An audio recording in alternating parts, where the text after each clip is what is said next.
Hello, and welcome to the Leadership Loop podcast. Today, we're going to be talking about the incredibly important subject of self-leadership. If you do not lead yourself with clarity and conviction, then everything else around you will fall to the level of your neglected self-leadership. Our conversation today is with Dave Bushnell, who owns a business to help nonprofits, churches, organizations develop leadership culture. He's also worked for the Global Leadership Network. He's been a local church pastor for 18 years, and he has helped us here at Life Center developing our leadership culture. I know you're going to really enjoy this conversation because I did. Let's turn to it now.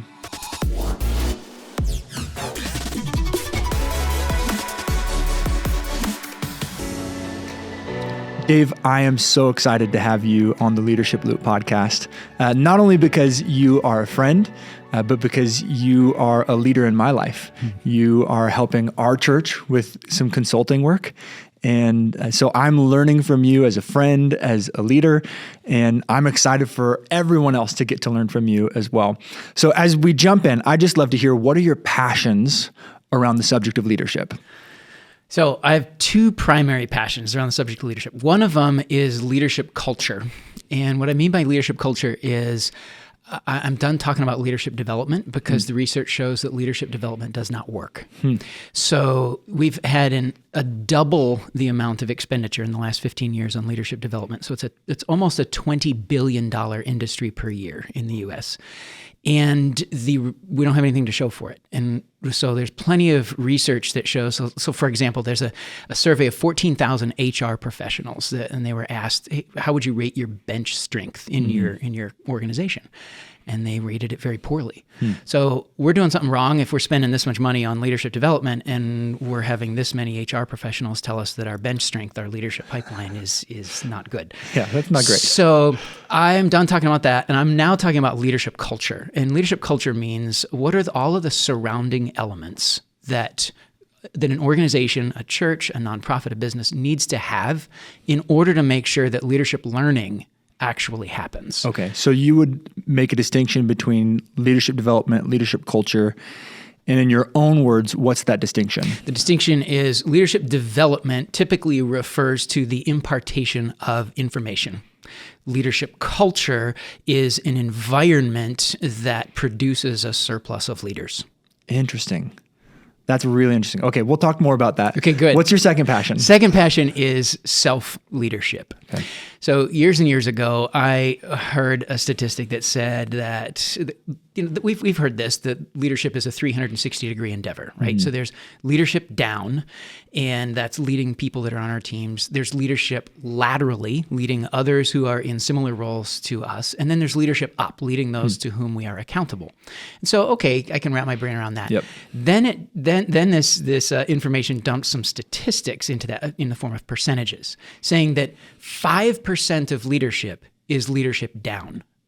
Now that's counterintuitive. That's counterintuitive. That's all we ever talk about is how do we lead our teams? How do we lead the people below us? And then 25% is leadership laterally, and 20% is leadership up, leading those to whom we are accountable. Yeah. Now, there's probably some people that are doing some quick math and saying, what? We're missing 50%, right? So we can quibble about those percentages, but the one percentage I won't quibble about is that the remaining 50% is self-leadership.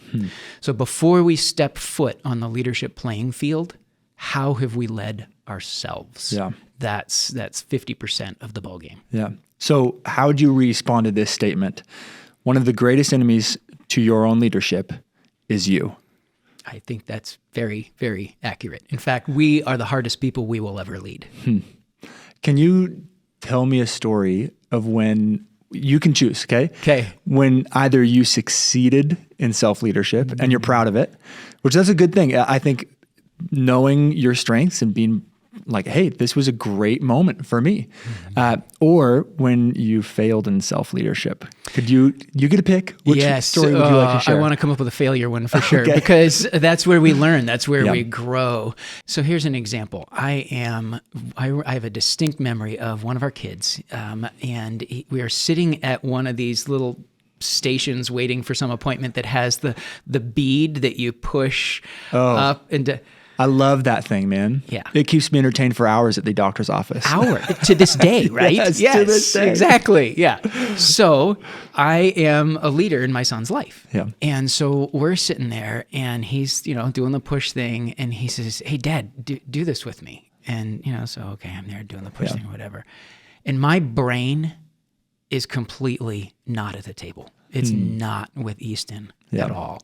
And it's because I had not self-led to see the opportunity that was right in front of me to be with my son. Yeah. And so I hadn't figured out how do I take all of these other things that my brain was gnawing on and put those in a box for a moment and lead the person right in front of me.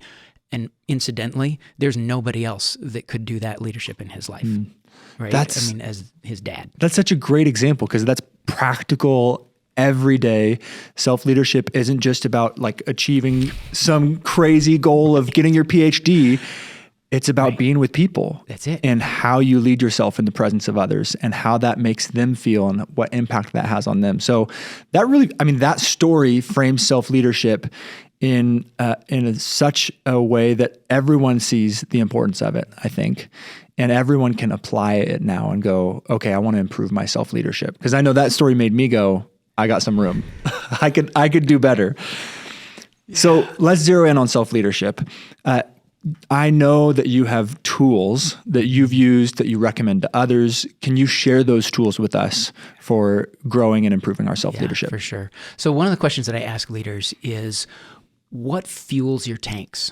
And usually they quickly have this look on their face like I have 3 heads or something. Like they have no idea what I'm talking about. And then they're leaders, so they recover and then they give some kind of a response or that kind of a thing. But at the end of the day, I think what that shows is that we don't know the answer to that question. What fills our tanks?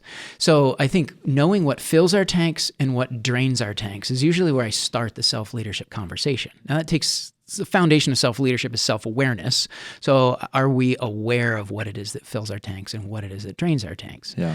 So if I'm working with somebody to identify that, I'll usually help ask a set of questions like, what are your hobbies? Yeah. And what is it that you're doing when you completely lose track of time?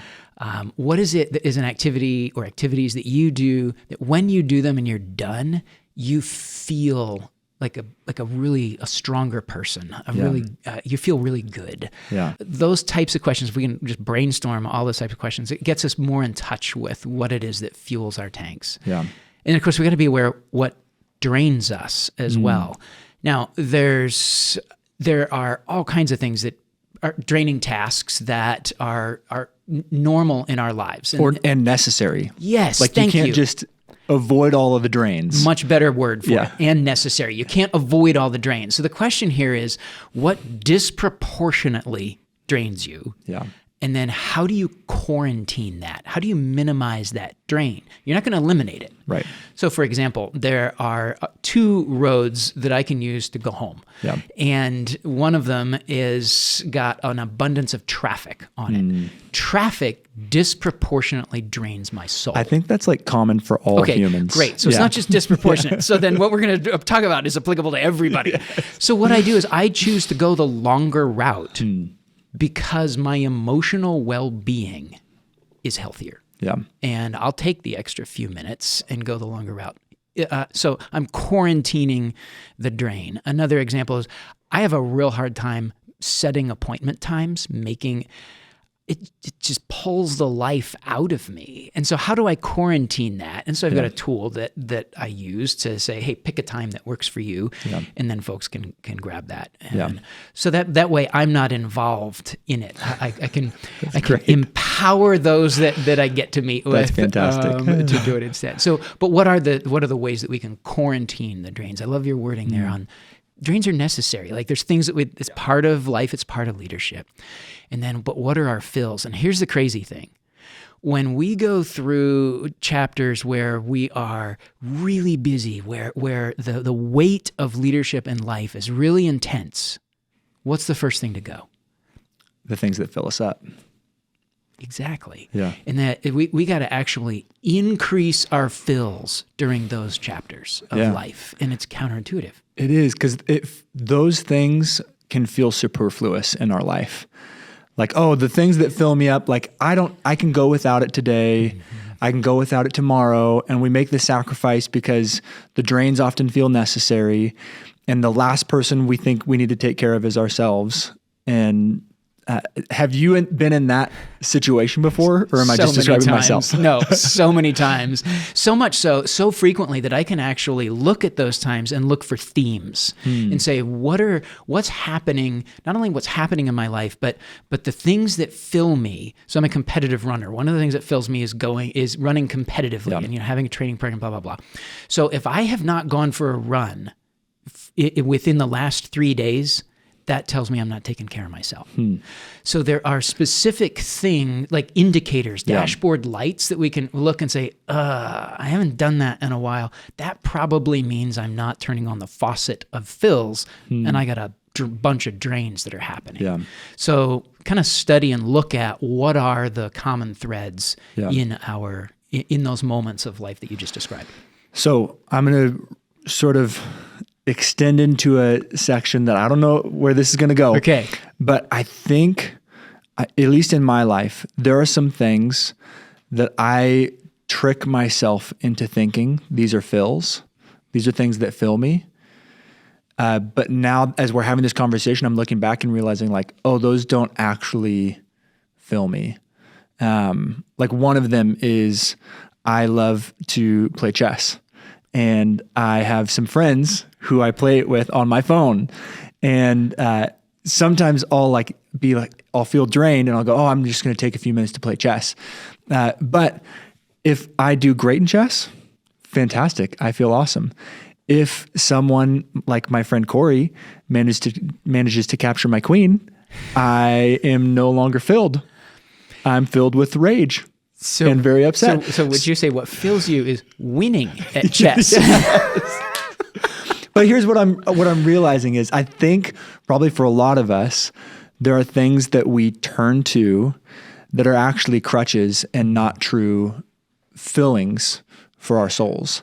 There are things that we sort of prop ourselves up with, distract ourselves with, but don't really fill us up. So how, like in your own words, I know I'm again going out into a territory that we haven't thought of yet, but is there a way to tell the difference? That's a great question. Here's how I would answer that is to dissect fills a little bit more specifically and recognize that we are multidimensional individuals, physical, emotional, mental, spiritual.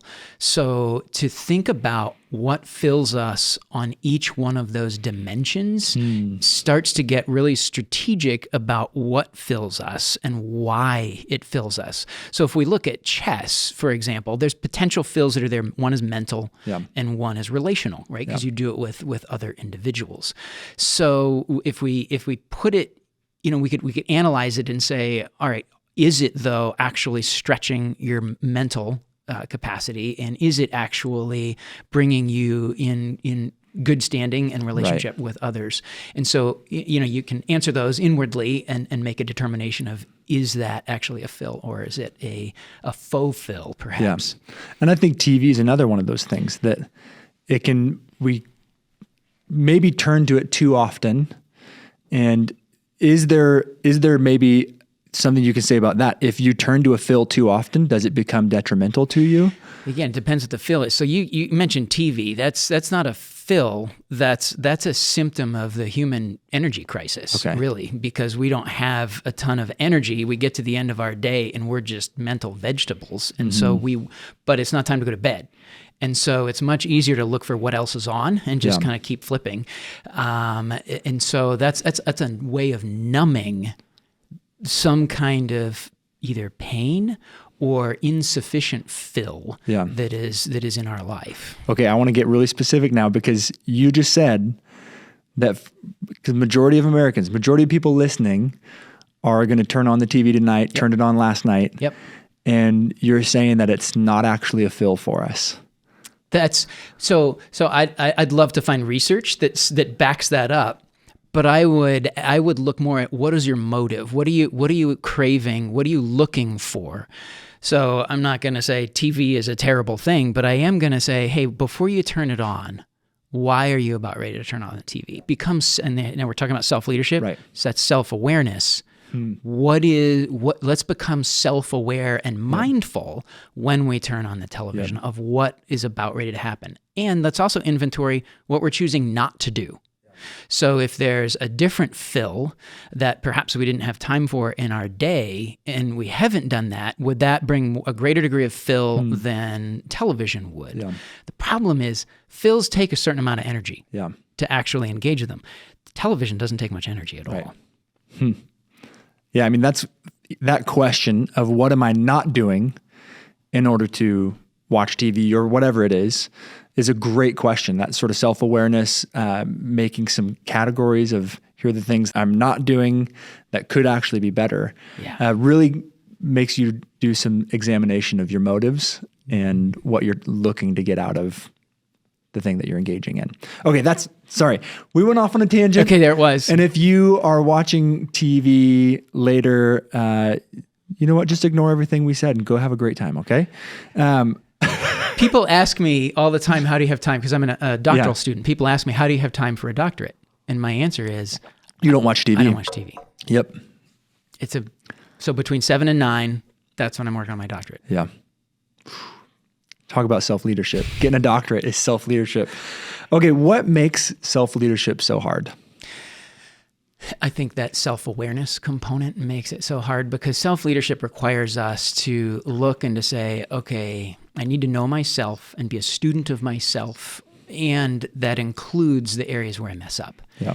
We don't like to admit where we've messed up. That's a really challenging thing for us. And so we skate right over it. We avoid the line of thinking that may result in us needing to take ownership over a mistake or a problem or a choice that we've made that isn't beneficial to us or those around us.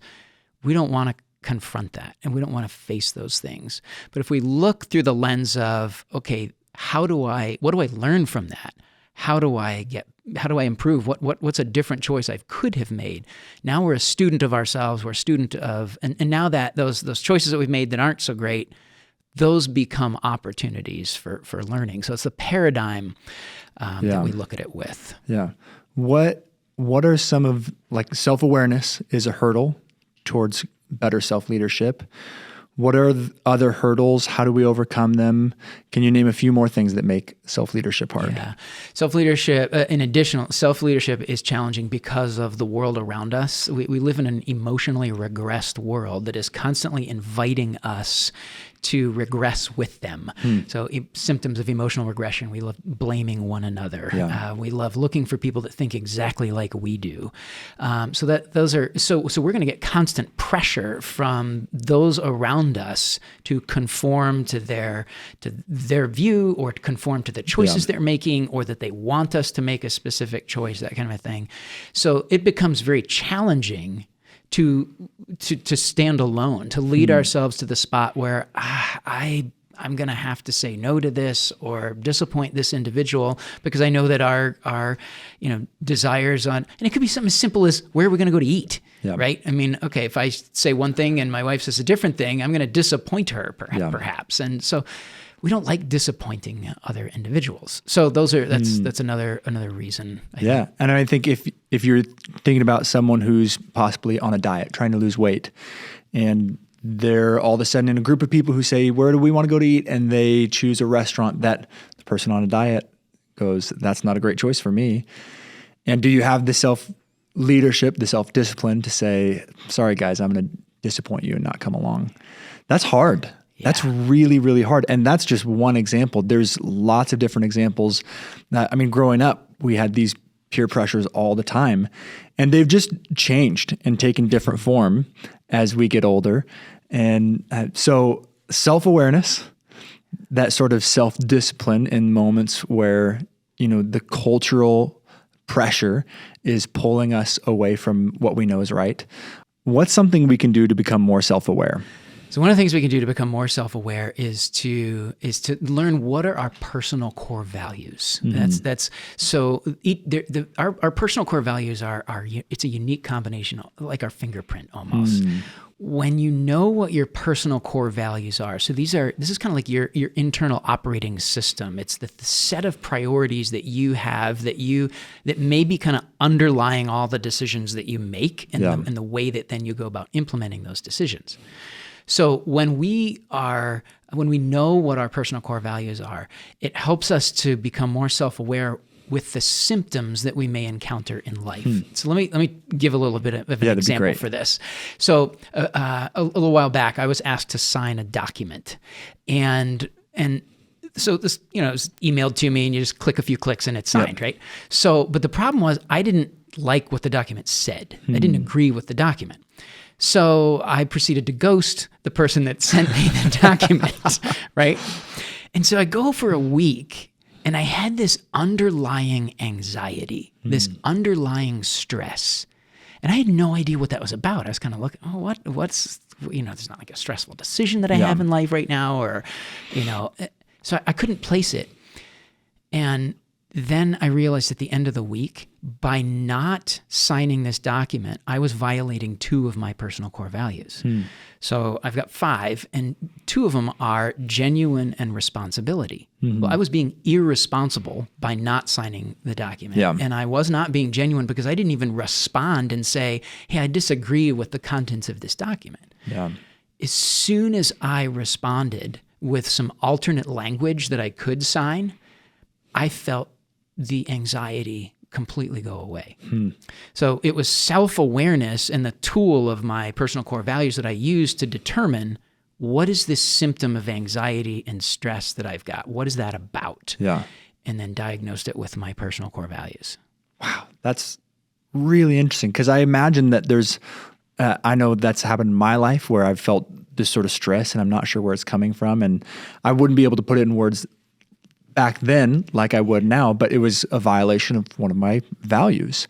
So how do you go about determining, forming, shaping, recognizing your own personal core values? Yeah. It's a kind of a process of discovery. Okay. And it's usually when I work with folks on this, I'll guide them on a 7-step journey of discerning those. And we start by looking at, hey, what are some of the mountaintop experiences that you had in life? Where are you? What's happening? What are the inverse of that? What are some of the low points of life? And we see if there's potentially some values that come out that way. We usually look at hey, here's a list of 300 possible values. It's not an exhaustive list. And you just take a pass at it. And hey, what resonates with you? And then you start to group those together into groupings, and you start to say, hey, these are the words that might describe each one of those groupings. And then I invite folks to write a phrase or a sentence that contextualizes that specific word that they've come up with. So that it's unique to them. So it can be a self-guided process, but it does take some reflection. It takes some introspection. Yeah, that's so interesting. I've actually in the process right now of sort of revisiting this and reformulating my personal core values, and one of them is gratitude. And the sentence that I came up with is, I won't take anything for granted. Amen. And just that, as I go throughout my life, minute by minute, I don't want to take anything for granted, that everything I have is a gift from God. And I think, man, if I can live that way, I'm going to be the best version of me if I can live that way. That's great. And that when I'm taking things for granted, then my attitude gets stinky and nobody likes to be around me. And so I realized in me, oh man, if I live this way, I'm the best version of me. So you had said you had 5. Would you mind sharing them with us? Happy to. So responsibility and genuine, we already talked about. Another one is stewardship, and another one is development, and the last one is efficiency. Those are very Dave words. I love it, man. That is so you. That's great. Yep. Thanks. So are there any simple tools you could tell someone to just start the process of discovering core personal values and how that helps you sort of, because the self-awareness, the self-care, all of that sort of management of leadership of yourself is sort of maintenance, and the core values seem really like forward thinking and progress making, if you will. They're definitely progress making, and at the same time, it's not our personal core values are who we are. So it's not that we're advancing to them; we already hold them, and it's this process of discovery. And so you may think through what are those moments when you feel particularly you? What are those moments that you feel particularly strong? You're at your very best. So you just described that. Man, I am at my best when I am living with gratitude. So then you look and you say, okay, is that a standard operating procedure in my life? Does that show up repeatedly? Is it a screen and a filter by which I make decisions? Boy, and that's when something becomes when you've identified, okay, I need to move that to the core bucket. Because there's also the bucket of aspirational, right? Because I can have plenty of aspirational values, but and I can aim toward that, but it's more of a goal than it is how I go through life. So there's two sets of values then, aspirational and core? Just core. I think there's all kinds of things that we could choose as aspirational. But you'd say really like you should focus on those core personal values, things that are already true of you. And when you're operating with them, you're operating at your best. Yeah. That's how you describe it? Exactly. Okay. And so for example, I'll get vulnerable here for a moment. So I'm an individual who enjoys being with people. Yeah. Notice that I did not say relationships was on my personal core value. Now, why is that? Because when push comes to shove and I've got task or a human, too often I'll choose task. So it's probably not core to me. That doesn't mean that I don't enjoy people, that I don't prioritize people. However, it probably isn't core to who I am because I'm not placing relationship as the trump card above efficiency, responsibility, stewardship, development, right? It's genuine. So those are the things that win out in the end. Yeah. So we got to be honest with ourselves. Here it is again. Okay, like self-awareness. Self-awareness involves really being honest with the person in the mirror and saying, I would love to say that all of my decisions are made for the betterment of other individuals. Some of them aren't. Yeah. And so I need to recognize that and be honest with it. Wow. That's really helpful to just know, being able to say, you know what, this really great thing, that's not me. Not to say that I'm not working towards that, but I know like really down to the core who I am.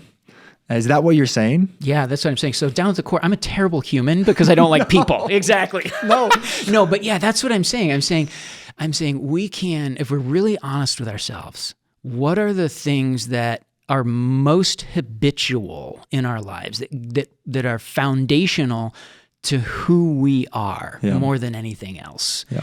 And it means that those are the things that we're going to identify as our core values. Yeah, that's really helpful.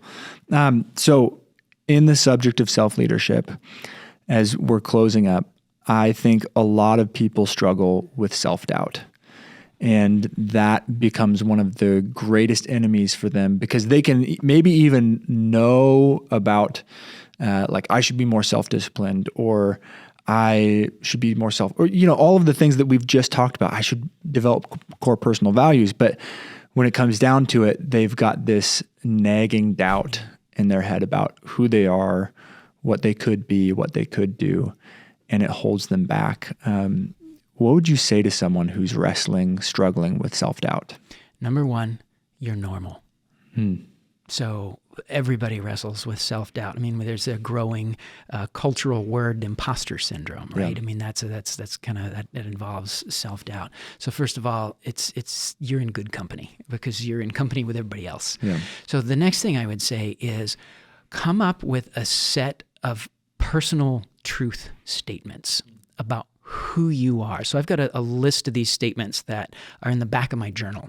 And anytime I get a new journal, the first thing I put in is I go to the back and I write down all of my belief statements about who I am, truth about who I am.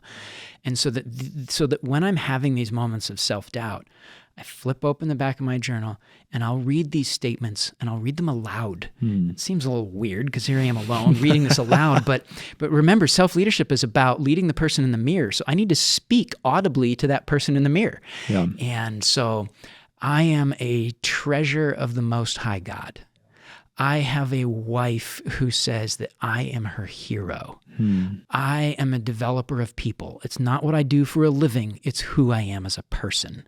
These are some of the statements that are in the back of my journal. And they're belief statements of truth. And so we combat these. Another way to describe this is self-doubt is these are lies. Yeah.